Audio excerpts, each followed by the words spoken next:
Bonjour à tous et bienvenue pour ce petit vlog, on va dire, de culture générale. Sur la dernière vidéo de baïonnette, d'escrime à la baïonnette que j'ai publiée, il y a eu un commentaire, le fait de pouvoir un peu mieux expliquer les parties d'un fusil ou d'un mousquet, parce que effectivement, ça m'était pas forcément venu à l'esprit que tout le monde n'est pas au fait de la composition d'un mousquet. Donc je vais vous montrer un petit peu l'outil que j'utilise pour ces vidéos. Donc il s'agit d'un mousquet, ce n'est pas un fusil, c'est un mousquet, modèle Charleville 1777, modifié en neuf, parce qu'il y a eu le 1777, qui était d'une certaine façon, et le modifié en neuf, il y avait quelques détails qui ont changé. Donc là je ne suis pas un spécialiste du tir ni tout ça, mais je vais vous expliquer un peu rapidement pour ceux qui ne savent pas. Si vous connaissez le mousquet, cette vidéo ne vous apportera rien. Alors, au niveau des pièces que l'on peut trouver, donc la baïonnette, on peut s'apercevoir que les lames, ça ressemble un peu en fait à une lame d'escrime de pointe qu'on peut trouver pour les lames de duel. Où en fait elles sont évidées, c'est de sections triangulaires et un peu évidées, et on retrouve un peu cette forme. Ouais, effectivement, ça ne donne pas envie de la prendre par la paillasse. La baïonnette, à l'époque du mousquet, c'était quand même très important, puisque il faut savoir que c'est un type d'arme où le nombre de tirs par minute est très réduit. Tout simplement parce que, je vais vous expliquer un peu plus, de façon un peu plus détaillée comment il fonctionne, et vous allez voir, c'est assez long. Donc, là, cette partie, là, ça c'est le canon, hein, d'accord. La partie en bois, c'est le fût. Ici, cette petite pièce de fer, là ça c'est l'embouchoir. Avec, là, ça c'est la baguette, qui permet de charger le canon et de le nettoyer. Ici, nous avons cette pièce avec ce passant, s'appelle la grenadière, c'est là où viendra se fixer la bretelle. Ici, nous avons la capucine. Donc, lorsque maître Joseph Pinette dit mettre la main à la capucine, c'est ici. Là, on comprend peut-être un peu mieux. Et si un jour vous voyez l'expression dire enfoncer la baïonnette jusqu'à la capucine, vous voyez un petit peu le type d'embranchement auquel on parle. Ensuite, ici, vous avez le deuxième passant pour la bretelle, le pontet, la platine à silex, la crosse et la plaque de crosse qui permet de protéger le bois lorsqu'on pose son mousquet à terre ou si on vient à donner un coup de crosse. Alors, la platine à silex, qu'est-ce que c'est que ce truc? Comment que ça marche? Eh bien, elle est dans l'histoire des armes à feu, on va dire, il y a eu plusieurs tentatives. Il y a eu les platines à rouet, il y a eu d'autres systèmes de mise à feu qui étaient plus ou moins bien faits. Et il y en a un qui a particulièrement bien marché, qui a tenu pendant des siècles. C'est le système de la platine à silex. Qu'est-ce que c'est? Eh bien, c'est très simple.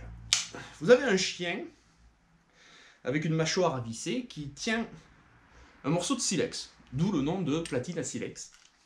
Parce que le silex a une propension à créer des étincelles lorsque il est frotté vivement contre un morceau de fer ou une partie dure.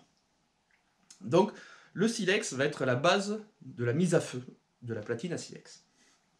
Cette partie-là, cette partie en laiton, s'appelle le bassinet. C'est là qu'on va mettre la poudre d'amorce. On peut voir au fond du bassinet, il y a un petit trou, ça s'appelle la lumière. Et c'est par là que la poudre d'amorce va transférer le feu pour mettre la poudre de la charge, la faire flamber, elle aussi. Comment est-ce que ça fonctionne? Eh bien, c'est très simple. Vous avez cette partie qui est mobile, qui s'appelle la platine.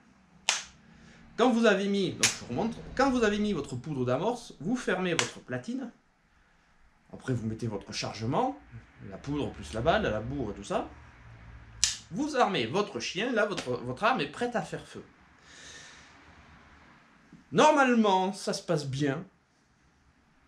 Lorsque j'appuie sur la queue de détente, cela libère le chien qui vient frapper, frotter la platine s'ouvre, créant une étincelle. Normalement, ça se passe bien, comme je disais, Et l'étincelle met le feu à la poudre noire qui est hautement inflammable. C'est un combustible qui prend très vite feu. Le feu dégagé passe par la lumière, enflamme la poudre qui est dans le canon. La poudre, en s'enflammant, va générer des gaz. Ces gaz vont donc pousser le plomb et il va sortir par le bout du canon ici, et boum, et voilà, il arrive chez feu. Alors quand il fait mauvais, ça marche pas trop. Quand le silex est trop usé, ça marche pas trop, voire pas du tout. Pour diverses raisons, ça peut ne pas marcher, donc il faut réaiguiser son silex, il faut faire en sorte... Alors certains faisaient en sorte de rayer un peu la platine pour avoir une meilleure adhérence, et donc du coup plus de flammes, plus d'étincelles si je puis dire. Et puis voilà. Donc le mousquet 1777 n'est qu'une continuité dans l'art français de la fabrication d'armes d'infanterie.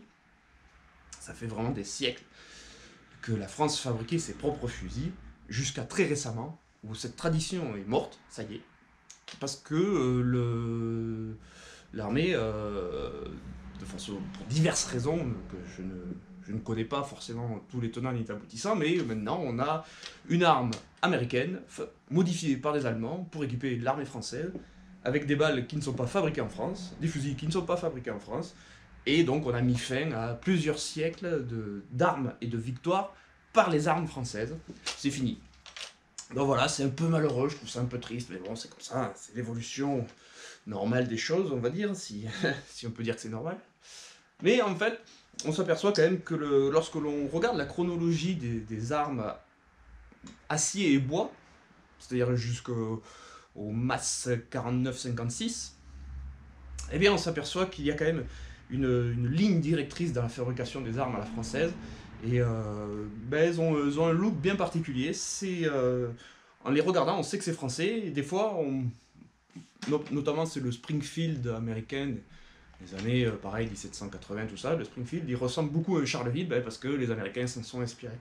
Et il y a une petite gueule, quoi. Après le 1777 viendront d'autres systèmes, notamment le système à percussion, où on remplace la platine à silex par une platine avec un marteau qui tape une capsule de fulminate, si je me souviens bien, et c'est elle qui va embraser la poudre dans le canon. C'est toujours un chargement par la bouche. Et c'est un peu plus rapide et beaucoup plus fiable. Et ensuite viendront les fusils avec chargement par la culasse, et non plus par le canon. Mais comment fait-on pour charger un mousquet? Parce que tout à l'heure, je vous en ai parlé, c'était assez long. Eh bien, en fait, c'est assez compliqué, on va dire, il faut apprendre un petit peu, mais dans ce que j'ai pu lire sur les traités, il y a à peu près 12 étapes. Ben, la première, on met le chien en sécurité. Donc le bassinet est ouvert, hein.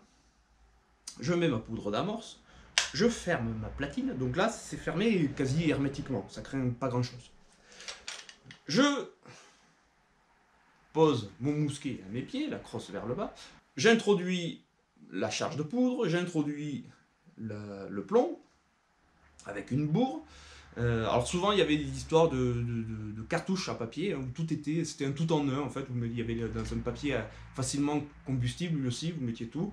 Une fois que c'était commencé à rentrer un petit peu, vous sortiez votre baguette, hop là, vous chargez, tac tac tac. Alors j'ai pas trop l'habitude, parce que je tire pas avec, hein, c'est pas tous les jours. On a l'utilisation, on peut utiliser son mousquet, surtout celui-là, non. C'est une reproduction, hein, il fonctionne pas. Et une fois que vous avez mis votre charge au bout du canon, hein, dans cette partie-là, ça s'appelle la culasse, vous armez votre chien et vous pouvez épauler pour venir faire feu. Voilà. Bon, j'espère que ce petit vlog vous aura intéressé. Si jamais vous voulez que je vous montre un peu les autres fusils français dont je dispose, et vous expliquer un petit peu leur histoire, ou un peu le système de fonctionnement, voilà, bon, il y a des chaînes qui font ça bien mieux que moi, hein, dans tous les cas. C'est vraiment à titre indicatif. Je vais vous mettre en lien, justement, dans la description de la vidéo, je mettrai les liens des sites très intéressants pour connaître l'histoire des armes françaises, hein, notamment les armes d'infanterie, qui est vraiment... Il y a un site, il ne paye pas de mine, mais il est vachement bien fait. Donc voilà, vous trouverez tout dans la description de la vidéo. Ben, en attendant, à la prochaine. Ciao.